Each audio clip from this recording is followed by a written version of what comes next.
அருட்பெருஞ்சோதி அருட்பெருஞ்சோதி தனிப்பெரும் கருணை அருட்பெருஞ்சோதி. வாடிய பயிரை கண்டபோதெல்லாம் வாடினேன். யூடியூப் அன்பர்களுக்கும் மற்றும் சனாதன தர்மத்தை உயிர் மூச்சாக பேணி காக்கும் அனைத்து நல் உள்ளங்களுக்கும் சாதி சிதம்பரம் ராஜ்மோகனின் முதற்கான வணக்கம். இன்ற பதிவில் நாம் பார்க்கப் போவது ஒரு சிதிலமடைந்த ஒரு ஆதிகாலத்து சிவாலயம். இந்த சிவாலயம் கும்பகோணத்திலிருந்து ஜெயங்கொண்டம் செல்லும் வழியில் மதனத்தூர் என்னும் இடத்தில், அதாவது கும்பகோணத்திலிருந்து 12 கிலோமீட்டர் அவ்விடத்தில் இந்த சிதிலமடைந்த சிவாலயம் இருக்கின்றது.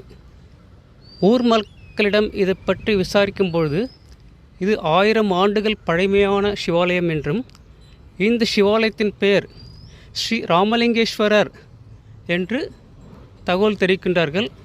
இந்த சிவாலயத்திற்கு ஏராளமான நிலபலன்கள் உள்ளதாகவும், இந்த சிவாலயம் கிட்டத்தட்ட 40 சென்ட் அளவில் இருந்ததாகவும் ஊர் மக்கள் தெரிவிக்கின்றார்கள்.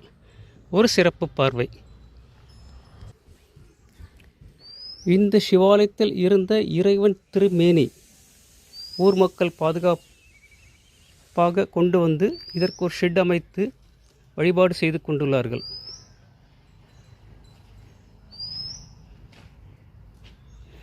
ஸ்ரீ ராமலிங்கேஸ்வரர் கும்பகோணத்திலிருந்து ஜெயங்கொண்டம் செல்லும் வழியில் 12 கிலோமீட்டர் மதனத்தூர் என்னும் இடத்தில் அமைந்திருக்கும் ஸ்ரீ ராமலிங்கேஸ்வரர் அற்புதமான திருமேனி.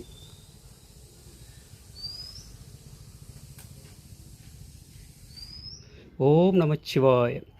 அருட்பெருஞ்சோதி அருட்பெருஞ்சோதி தனிப்பெரும் கருணை அருட்பெருஞ்சோதி. அம்பாள் திருமேனி.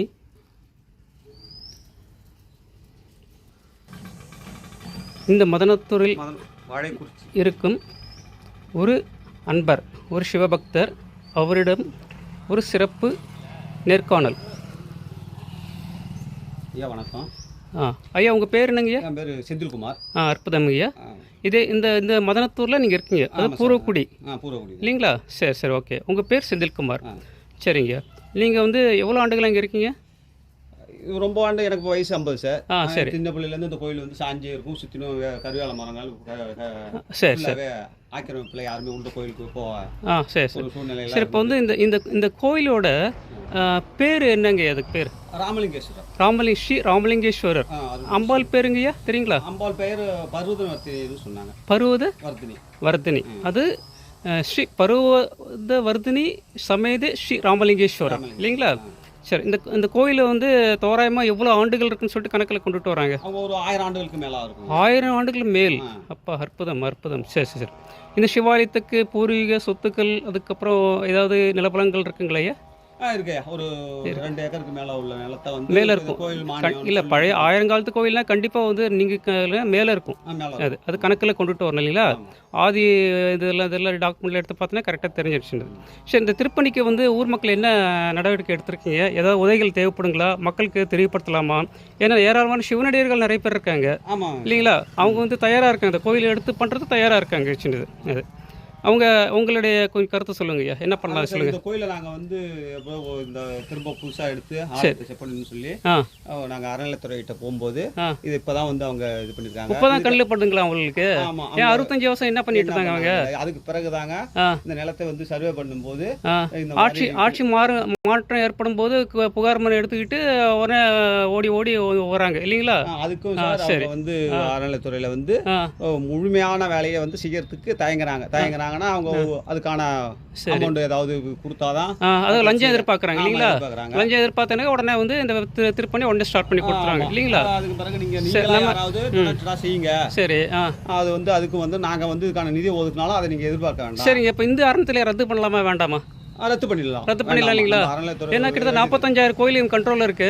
பாருங்க, இந்த மாதிரி சிதிலமடைந்த கோயில் வந்து இவங்களுக்கு கவனம் ஃபுல்லாக எங்கே வருமானம் இருக்கோ கிட்டத்தட்ட, அதாவது ராமேஸ்வரம், அதுக்கப்புறம் திருச்செந்தூர், பழனி முருகன் கோயில், திருவண்ணாமலை, இந்த மாதிரி எங்கே வருமானம் இருக்கோ அது மட்டும்தான் கவனம் செலுத்துகிறாங்க. இங்கே உள்ள டெபாசிட்ஸ்லாம் காலி பண்ணிட்டாங்க. அதனால் அதாவது இந்துக்கள் சொத்து ஃபுல்லாக வேறு யாரும் சாப்பிட்றாங்க. அதாவது இஸ்லாம் மதமும் கிறிஸ்தவ மதமும் சாப்பிட்டுட்டு இருக்காங்க இல்லைங்களா. நம்ம இந்துக்கள் நம்மளால் வந்து இது வந்து நிர்வகிக்க முடியல. ஆனாலும் இந்து அறத்தை ரத்து பண்ணுறது உங்களுக்கு கன்ஃபார்ம் இல்லைங்களா. இது அப்படியே பாரத பிரதமர் நேரடி கண்ட்ரோல் கொண்டுட்டு போயிடலாமா? அது சரி. ஏன்னா பாரத பிரதமரை வந்து அடுத்து வந்து ஆட்சிக்கு யாரும் வரப்போ தெரியாது. ஆனால் நான் தயவு செஞ்சு சொல்கிறேன், நம்மளுடைய பாரத பிரதமருக்கு நேரடியாக ஒரு விண்ணப்பமாக வைக்கிறேன். தாங்கள் என்னதான் உலகத்துக்கு முதல்நிலை நாயகனாக இருந்தாலும் அது இந்தியாவை முன்னுக்கு கொண்டு போக ஆசைப்பட்டாலும் இந்த அறநிலைத்துறை ரத்து செய்து இந்துக்களை ஒப்படைக்காத வரையில் தங்களுடைய ஆட்சி ஃபெயிலியர் தான் என்று அடித்து கூறுகின்றேன். தயவு செஞ்சு இதுக்கு உடனே ஸ்டெப் எடுக்க வேண்டும். ஆனால் சனாதனத்தை மையமாக வைத்து தான் உலகம் இயங்கிக் கொண்டுள்ளது. அதுவும் இந்து தர்மம் என்பது ஒரு வாழ்வியல் நெறிமுறைகள். அது ஒரு வட்டம். அந்த வட்டத்திற்குள் இந்திரிய ஒழுக்கம், கர்ண ஒழுக்கம், ஜீவ ஒழுக்கம், ஆன்ம ஒழுக்கம் அனைவரும் உள்ளது. அதேபோல் ஒருவனுக்கொருத்தின் கோட்பாடு சொல்லிக் கொடுப்பது இந்து சனாதன தர்மம். இந்த தர்மம் வந்து உலகத்தின் வழிகாட்டி. ஆகவே இந்த அறநிலையத்தை ரத்து செய்து இந்துக்களிடம் ஒப்படைக்கும்படி கேட்டுக்கொள்கிறேன். சரிங்க. இது வந்து உங்கள் மொபைல் நம்பர் எதாவது இருக்குங்களா? சொல்லுங்கள், அலைபேசி நம்பர் சொல்லுங்கள். 96 29 89 23 35. சார், ஓகேங்க. அற்புதங்க. நன்றி. இதை வந்து அப்படியே பொதுமக்களோட பார்வை கொண்டுட்டு போயிடுறேன் நான். நீங்கள் வந்து நீங்கள் உங்களால் திருப்பி நீங்கள் செய்யுங்க. ஊர் மக்கள் எல்லாம் ஒத்துமையாக இருந்து சிறப்பாக வந்து எந்த காலத்துக்கிட்ட வழிபாடு தடைபடக்கூடாது இல்லைங்களா. சார், ஓகேங்க. நன்றிங்க. அற்புதம் சார். இந்த சிவாலயம் அருகில் ஒரு வியாபாரம் நோக்குடன் கட்டப்பட்ட ஒரு கீத்து கொட்டகை, அது எரிந்து சாம்பலாகிவிட்டது. இறைவன் கருணை என்று தான் நினைக்கின்றேன். அப்பா, ஒரு ஆடு அற்புதமாக மேய்ந்து கொண்டுள்ளது.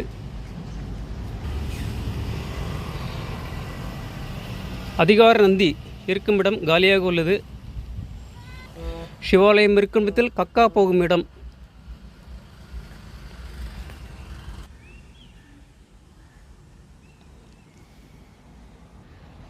சிவாலயம் எந்த நேரத்திலும் மேல் கோபுரம் இடிந்து கீழே விழும் கண்டிஷனில் உள்ளது.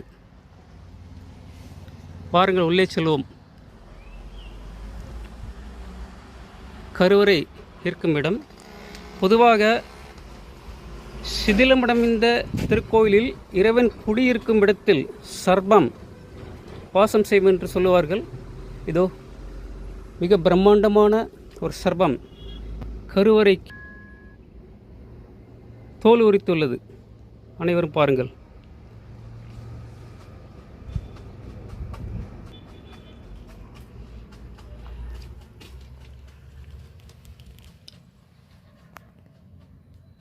மேல் மாடம்.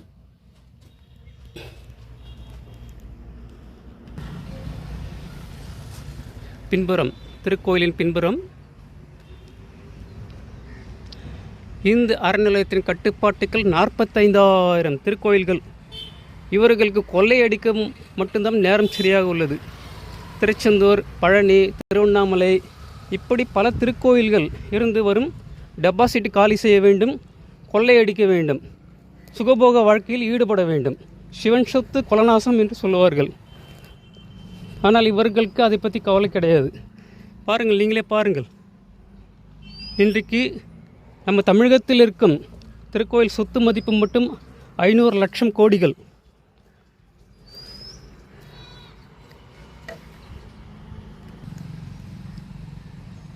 மாண்புமிகு பாரத பிரதமர் ஸ்ரீ நரேந்திர மோடி ஜி அவர்களுக்கு அடியேன் சாது சிதம்பரம் ராஜ்மோகன் சார்பாக பணிவன்பான விண்ணப்பம்.